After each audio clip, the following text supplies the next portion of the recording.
ህወሓት ልክ ከ5 ዓመታት በፊት እንደ ኢትዮጵያ አቆጣጠር በ2013 እንዳደረገው ሁሉ ካድሬዎቹን በመሰብሰብ ትግራይ ተከባለችና እንታገል ሲል የጦርነት ነጋሪት ጎስሟል። ብሔራዊ አንድነት የትግራይ ህልውናና አንድነትን ለማረጋገጥ የሚል መሪ ሐሳብና መፈክር ያነገበው ይህ የካድሬዎች ስብሰባ ህወሓት ካለፈው ሳምንት ጀምሮ በተለያየ ደረጃ የሚገኙ ካድሬዎችን በበርካታ የትግራይ ከተሞች እያወያየ እንዲገኝ አድርጎታል። ዛሬም ድረስ የቀጠለው ይህ የህወሓት የንቅናቄ መድረክ የፓርቲ ከፍተኛ መካከለኛ አመራሮችን ጨምሮ በታችኛው ረድፍ የሚገኙ አባላት ጭምር የሚሳተፉበት ዓላማውም ብሔራዊ አንድነትን በማጠናከር የተጋረጡ የተባሉ አደጋዎችን ለመመከት ያለመ ፖለቲካዊ ትግል ለማድረግ መሆኑ በመግለጫቸው ላይ ተጠቅሷል። በሳምንቱ መጨረሻ በመቀሌ በነበረ የህወሓት መድረክ የተሳተፉ 700 የህወሓት ካድሬዎች የኢትዮጵያ መንግስት እየተከተለው ነው ያሉት አካሄድን በመቃወም ስም የጦርነት አዋጅ ጋር የሚስተካከል አቋም አንጸባርቀዋል። በአቋም መግለጫቸው የፕሪቶሪያውን ስምምነት የኢትዮጵያ መንግስት በዓለም ፊት ተገዶ የፈረመው ነው ካሉ በኋላ ይህንን ለመፈጸም ፈቃደኝነትና ዝግጁነት ስለሌለው የውሉ ትልልቅ ይዘቶች እስካሁን ሊፈጸሙ አልቻሉም በማለት ጣታቸውን ወደ አዲስ አበባ ቀስረዋል።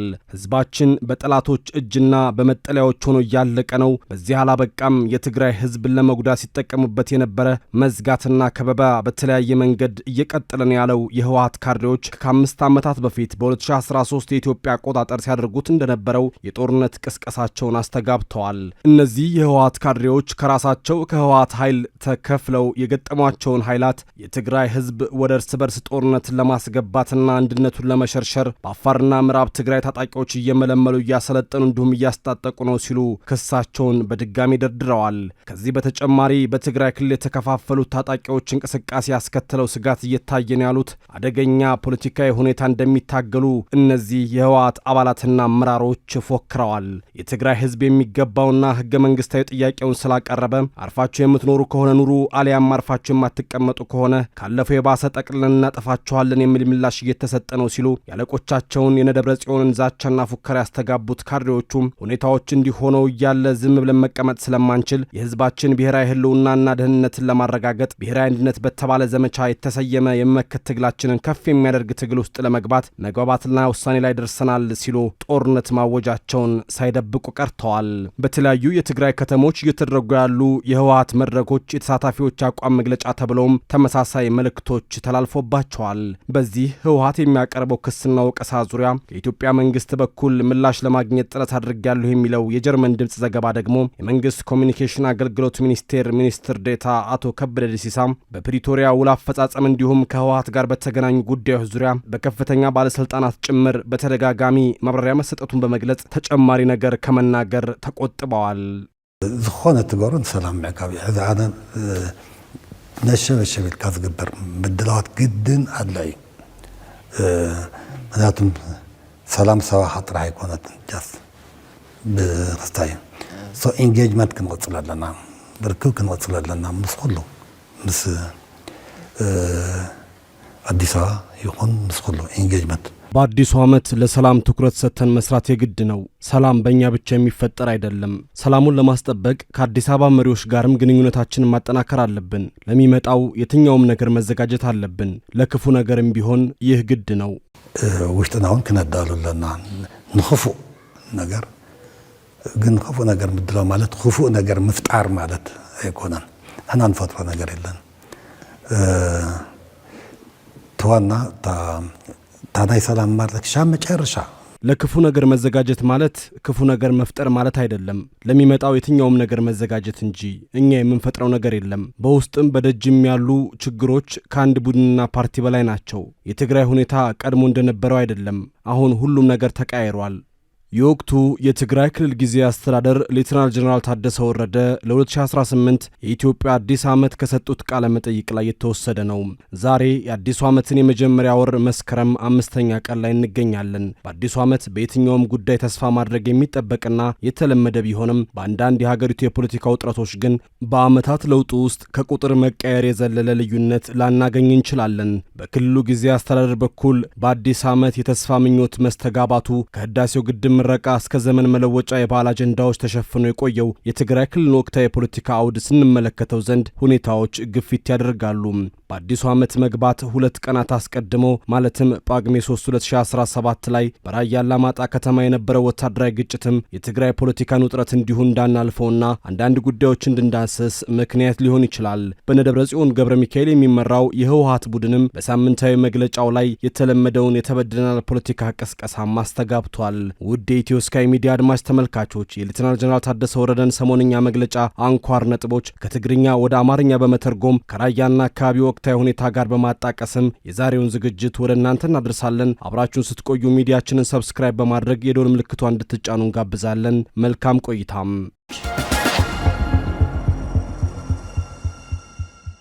መንግስት ፌደራል ዘሎ ርክማ ጽቡቅ ክኾን ይኽእል ሕማቅ ክኾን ይኽእል ብዘይገድስ ኢንጌጅመንት ግን ክህሉ ኣለዎ ርክብ ክህሉ ኣለዎ ኢንጌጅመንት ወይ ርክብ ከቋርጽ ከለ ይሕማቅ ከፌዴራል መንግስት ጋር ያለን ግንኙነት ጥሩም ይሁን መጥፎ ግንኙነታችን መቋረጥ የለበትም። ግንኙነት ማቋረጥ ነው ችግር ሊፈጥር የሚችለው። ይህን ግንኙነት የማቋረጥ ሁኔታዎች አሉ። ይህ መስተካከል አለበት። ከዚህ በተረፈ ግን ግንኙነት ከሌለ የተለያዩ እሳቤዎች ይፈጠራሉ። ፌዴራል መንግስቱን ትግራይ ትዳለላ ይዝብል ንሕና ተጋሩን ፌዴራል መንግስት ከጥቀና ይዳለሎ ኢና ንብል ፌደራል መንግስት ብጣዕሚ አቢሉ ከምዚ ከይተጠራጠረ ይዛረብ ዘጠንክር ኢንተለጀንስ ከም ዘለዎ ንሕና እውን ተመሳሳሊ ነናይ ባዕልና ፐርሰፕሽን ኣለና።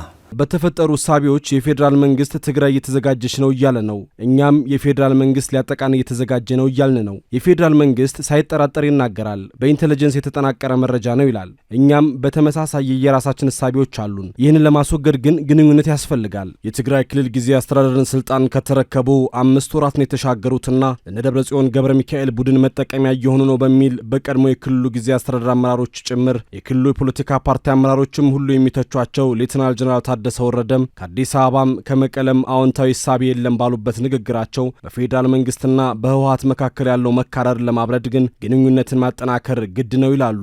ለድምጽ ወያኔ በሰጡት ረዘም ያለ ቃለ መጠይቅ ታደሰ ወረደም ከጠቅላይ ሚኒስትር አብይ የብልጽግና መንግስት በኩል ስልጣን የተሰጣቸውና የኢትዮጵያ አካል የሆነውን የትግራይ ክልል እንደሚያስተዳድር ሰው አምንበታለሁ የሚሉትን ሁሉ በዘረዘሩበት በዚህ ቃለ መጠይቅ ጦርነት እንዳይነሳ ተቀራረበን እስራኤሉና ግንኙነት መቋረጥ እንደሌለበት ያሳስባል። ሌተናል ጀነራሉ ግንኙነትን ማስቀጠል ማለት ምን ማለት እንደሆነ በዝርዝር ባያስቀምጡም ብቻ መጥፎም ይሁን ጥሩ ግንኙነት ይቀጥል እያሉ ያብራራሉ። ወይ ከምዚ ዘሎ ዝብል ነገር ተረብልካ ወታደር ትክክል ክኾን ይኽእል ዘይትክክል ክኾን ይኽእል ንእሽተይ ክርቢት እዩ ዘድልዮ ድሕሪ ዝኾነ ክበል ይኽእል እዩ ዝኾነ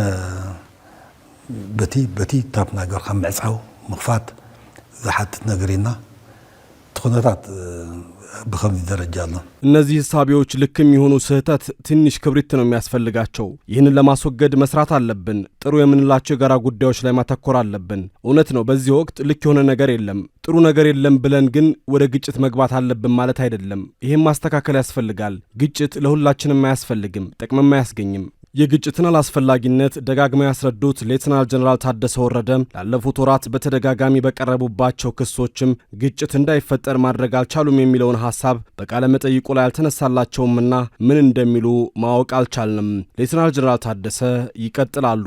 ባለፉት 5 ዓመታት የትግራይ ዋነኛ ችግር ከውጭ ቢሆንም ያሳለፍነው 2017 ግን ውስጣዊ ችግሩም ከውጫዊው በላይ የፈተነን ነበር ያሉት ታደሰ ወረደ በክልላችን ጦርነት በነበረበት ወቅት አንድነታችን ጠንካራ የነበረ ቢሆንም ያሳለፍነው ዓመት ግን በተገላቢጦሽ ነበር። አንድነታችንና ህብረታችን ተቀዛቅዟል። ይህ ደግሞ ጥንካሬያችንን አሳጥቶናል እያሉም ያስረዳሉ። ታደሰ ወረደ ጦርነት አንድ አድርጎን ነበር፣ አሁን ግን ጦርነት ስለሌለ አንድ አይደለንም ማለታቸው ለትግራይ ፖለቲካ አንድነት ሲባል ጦርነት ይካሄድ እንደ የሚል ትርጉም እንደሚያሰጥ ሳንጠቁማቸው አናልፍም። የታደሰ ወረደ ሌላኛው ሰሞንኛ መነጋገሪያቸው ህወሓት በምርጫ ቦርድ መሰረዙን መቃወማቸው ነበር። ስለ ህወሓት ህጋዊ ሰውነት ማውራት ወራትን የዘገየ ጉዳይ ቢሆንም ሌተናል ጀነራል ታደሰ ወረደ የብሔራዊ ምርጫ ቦርድ የህወሓትን ህጋዊ ሰውነት የመሻር ውሳኔ ተቀባይነት የለውም፣ የፖለቲካ መፍትሄ ሊሰጠው ይገባል ሲሉ አዲስ አጀንዳ መዘዋል። ህወሓት ሰርዤዋለሁ ተብሎ በቀላሉ ሊታለፍ የሚችል ተራ ፓርቲ አይደለም ያሉት ታደሰ ወረደ አብዛኛው የትግራይ ምሁራን ተቃዋሚዎችን ጨምሮ ከህወሓት ጋር ግንኙነት ነበራቸው፣ ድርጅቱ ታሪካዊ ፓርቲ ነው፣ መሻሩ ተቀባይነት የለውም ሲሉም ህወሓት እድሜ ጠገም መሆኑ ላለመሰረዙ ዋስትና ይሆናል እንዴ የሚል መከራከሪያ ቀርበዋል።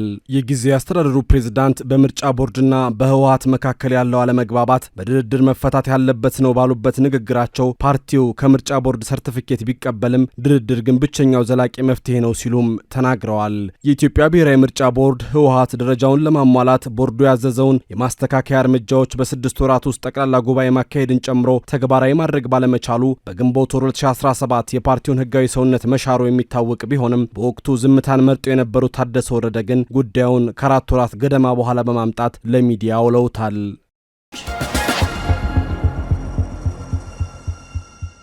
ሰው ኩሉ ፍቲ ዘሎ ዝተፋላት ተሓሳስባ ዘሎ ኮኦግዚስ ገብረሉ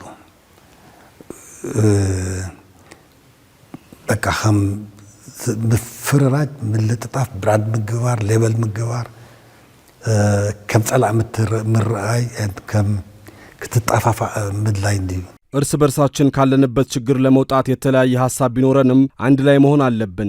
እርስ በርሳችን መፈራረጅ፣ መካሰስ፣ መወቃቀስ፣ ለመጣጣል መሞከር ማቆም አለብን። ይህንን ችግር ነው እያየን ያለነው። እንዴት ሆነን ነው አንድ መሆን አለብን የሚለው ጉዳይ ሊያሳስበን ይገባል። ሌተናል ጀነራል ታደሰ ወረደ በትግራይ ክልል የፖለቲካ ኃይሎች መካከል የተባባሰው ክፍፍል እንደ ክልል ዋጋ አስከፍሎናል የሚለውን ጉዳይ ሲያብራሩም ተማጽኖም ማሳሰቢያም ደርድረዋል። በአሁኑ ወቅት በትግራይ ክልል ፖለቲካ ቀጥተኛ ተሳትፎ እያደረጉ ነው የሚባሉት ኃይሎች በርካታ እንደሆኑ ቢታወቅም ህወሓትና ጸረ ህወሓት ሊባሉ የሚችሉ ሁለት ኃይሎች ግን ዋና ዋና ጎራ እንደሚባሉ መረዳት አያዳግተንም። ታደሰ ወረደ በቃለ መጠይቃቸው ላይ ግን ምንም ይሁን ምን አንድ የጋራ ጉዳይ ሊኖረን ይገባል ሲሉ የአንድነት ጥሪ የሚመስል መልእክት ያስተላለፉ ሲሆን መልሰው ደግሞ ትግራዋይ ያልሆነ ሰው ስለ ትግራይ አያገባውም የሚል ኃይለ ቃልን ሰንዝረዋል። ከቅርብ ጊዜያት ወዲህ ትግራይን የማያውቃትና ትግረኛ የማይችለውም አንድ ላይ የተሰለፈው ለምንድን ነው? ይህንስ ያደረገው ማን ነው? ይህ የሆነው የመጣብን አደጋን በጋራ ስለመጣብን ነው። አሁንም ይህ አደጋ ስላለ በዛ ልክ ስለ አንድነት መንቀሳቀስ አለብን እያሉ ሌተናል ጀነራል ታደሰ ወረደ ይቀጥላሉ።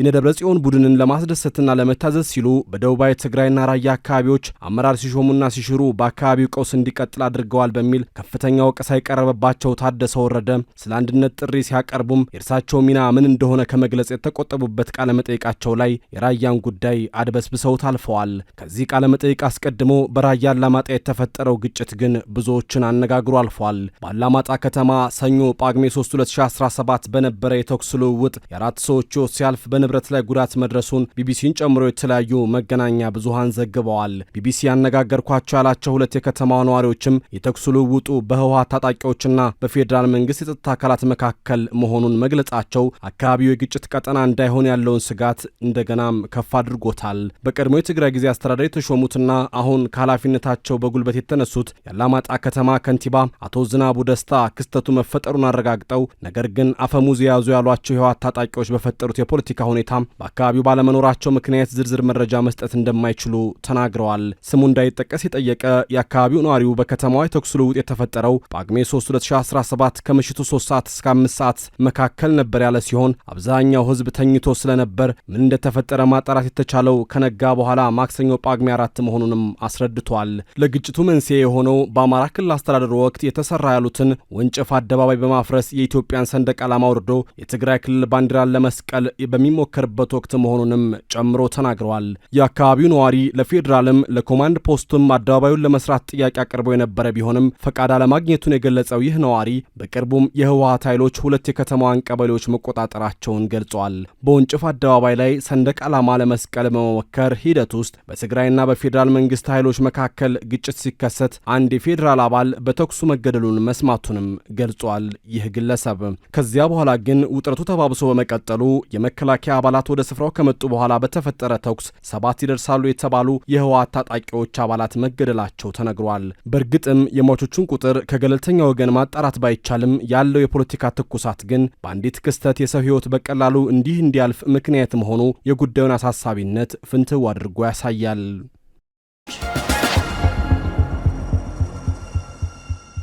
ሌተናል ጀነራል ታደሰ ወረደ ከፌዴራል መንግስቱ ጋር ያለን ግንኙነት በምንም ሁኔታ መቋረጥ የለበትም በሚል በቃለ መጠይቁ ላይ ከማሳሰባቸው ማግስት የደብረጽዮን ህወሓት ቡድን ባወጣው መግለጫም ሰላማዊ የፖለቲካ ትግል ከአንድ ወገን ብቻ ሊመጣ አይችልም ሲል የሰላም አማራጮች እየተዘጉ መሆኑን የሚጠቁም የተለመደ የሚመስል ግን ደግሞ ተስፋን የሚያጨልም ሀተታን አስፍሯል። በምርጫ ቦርድ የተሰረዘው ይህ የህወሓት ቡድን ትላንት ባወጣው መግለጫም የትግራይ ህዝብ ለሰላም ብዙ ዋጋ እየከፈለ ያለው የኢትዮጵያ መንግስት ስምምነቱን ወደ ጎን በመተው ነው እያለ ያትታል። ሲቀጥልም የኢትዮጵያ መንግስት የትግራይን ሞትና ስቃይ የሚያራዝሙ አጀንዳዎች ላይ ተጠምዷል ያለው የህወሓት ቡድን መንግስት ወራሪ ኃይሎችን ከትግራይ ግዛት ከማስወጣት ይልቅ አሁንም እያደራጀና እያስታጠቀ ነው፣ እንዲሁም ከአንዳንድ ካድሬዎች ጋር በመተባበር የታጠቁ ኃይሎችን እያደራጀና እያስታጠቀ ነው ሲል ይወነጅላል። ህወሓት የፌዴራል መንግስቱ ማን እያስታጠቀ እንደሆነ በግልጽ ያለው ነገር ባይኖርም በተለመደው ራሱን ንጹህ አድርጎ የማቅረብ ዲስኩሩ ግን ብቻ ሊያጠፉኝ ነው እያለ ወቀሳውን ይደረድራል። ከፌዴራል መንግስቱ ስለሚኖር አዎንታዊ ግንኙነት ብዙም ተስፋ የማይሰጠው የህወሓት ቡድን የክልሉን ጊዜ አስተዳደር እንደሚፈልገው እየዘወረ መሆኑ የታደሰ ወረደ ተማጽኖና ማሳሰቢያ ዋጋ አይኖረውም የሚሉ አካላት ሌተናል ጀነራል ታደሰ ወረደ ሁሉ ነገር ጥሩ ይሆናል ተስፋ አትቁረጡ ቢሉም እነ ደብረጽዮን ለሰላሙ የመፍትሄ አካል ካልሆኑ ዋጋ የለውም የሚል ሐሳብ ይሰነዝራሉ። ይህን ታደሰ አስተዳደር የህወሓት መጫወቻና ዓላማ ማስፈጸሚያ ሆኗል የሚለውን ክስ ከተለያዩ ወገኖች የሚቀርብ ሲሆን ትላንት ደግሞ የጀኔራል ታደሰ ወረደ አስተዳደር በጠባቡ የህወሓት ቡድን ቁጥጥር ስር ወድቋል ሲል ዓለም አቀፉ የትግራይ ምሁራን ማህበር አስታውቋል። ግሎባል ሶሳይቲ ኦፍ ትግራይን ስኮላርስ GSTS ባወጣው አስቸኳይ መግለጫም በክልሉ ውስጥ የሰብአዊ መብት ጥሰቱ በከፋ ሁኔታ ይገኛል ብሏል። ለተባበሩት መንግስታት ድርጅት የሰብአዊ መብት ምክር ቤት፣ ለመንግስታቱ ድርጅት የሰብአዊ መብት ከፍተኛ ኮሚሽነር፣ በአዲስ አበባ ለሚገኙ የዲፕሎማቲክ አባላት፣ ለአፍሪካ ህብረት የሰብአዊ መብትና የሰዎች ኮሚሽን፣ ለዓለም አቀፍ የሰብአዊ መብት ተሟጋች ተቋማት በላከው በዚህ ደብዳቤም ጉዳዩ አፋጣኝ መልስ እንደሚያስፈልገው ያሳስባል። GSTS በዚህ ደብዳቤው በሌተናል ጀነራል ታደሰ ወረደ የሚመራው የትግራይ ጊዜ አስተዳደር በህወሓት ውስጥ ባሉ ጠባብ የፖለቲካ ቡድኖች ውስጥ ቁጥጥር ስር ወድቋል በሚል የገለጸ ሲሆን ይህም የፕሬዝዳንቱን የውሳኔ ሰጭነት ሚና ዝቅ እንዳደረገው ያስረዳል። በቀድሞ ፕሬዝዳንት ጌታቸው ረዳ የተመዘገቡት የሚዲያ ነጻነት፣ በነጻነት መንቀሳቀስና ፖለቲካዊ ተሳትፎዎች በሙሉ በዚህ ጠባብ ቡድን አማካኝነት ወደ ኋላ መመለሳቸውን የጠቀሰው GSTS ጨምሮም በደቡባዊ ትግራይ፣ በደቡባዊ ምስራቅ ዞን፣ በተንቤንና ሰሜን ምዕራብ ትግራይ መጠነ ሰፊ በደሎች እየተፈጸሙ መሆናቸውን ያስረዳል። ከነዚህም መካከል የሰዎች በኃይል መሰወር፣ ከፍርድ ቤት ትዕዛዝ ውጭ መታሰር፣ የዘፈቀደ ግድያ፣ ካለ ሕግ አግባብ ከስልጣን መባረር፣ ማስፈራራት፣ እስርና ራስን በራስ የማስተዳደር መብትን ማፈን እንደሚገኙበት ይጠቅሳል። ማህበሩ ሲቀጥልም የህወሓት ጠባብ ቡድን የመንግስት ሰራተኞችን ከስራ በማባረር ተቃውሞን በማፈንና በወታደራዊ ኃይሎች የሰዎችን የመንቀሳቀስ መብት በመገደብ ፖለቲካዊ ማጽዳት እርምጃ እየወሰደ ነው ያለ ሲሆን ጨምሮም ይህ ቡድን መጠነ ሰፊ የመሬት ዘረፋ፣ ህገወጥ የወርቅ ማውጣት፣ ህገወጥ ንግድ፣ ኮንትሮባንድ፣ ህገወጥ የሰዎች ዝውውርና የህዝብ ሀብት ዘረፋ ላይ ተሰማርቷል ሲልም ይዘረዝራል። እነዚህ ጥሰቶች የህግ የበላይነትን ያዳክማሉ፣ ፖለቲካዊ ጠባብነትን ያመለክታሉ፣ አለመረጋጋትን ያባብሳሉ፣ በትግራይ ህዝብ ላይም ከባድና አስከፊ ስቃይ ያደርሳሉ ያለው GSTS ዓለም አቀፍ ተቋማት እነዚህን የሰብአዊ መብት ጥሰቶች እንዲያወግዙም ጥሪ አቅርበዋል። በጉዳዩ ላይ በገለልተኛ አካላት ምርመራ እንዲደረግ ግፊት እንዲያደርጉም ጥያቄ አቅርበዋል። በተጨማሪም ጊዜ አስተዳደሩ ሰላማዊ ዜጎችን ለማፈን ወታደራዊ ኃይልን መጠቀሙን እንዲያቆም ዓለም አቀፍ ተቋማቱ ማሳሰቢያ እንዲሰጡ ጥሪ አስተላልፏል። ዓለም አቀፍ ድርጅቶች በዚህ ጉዳይ ላይ ለሚያቀርቡት ምርመራ መረጃ ለመስጠትና ለመተባበር ፈቃደኛ መሆኑንም የGSTS ደብዳቤ ይፋ አድርጓል።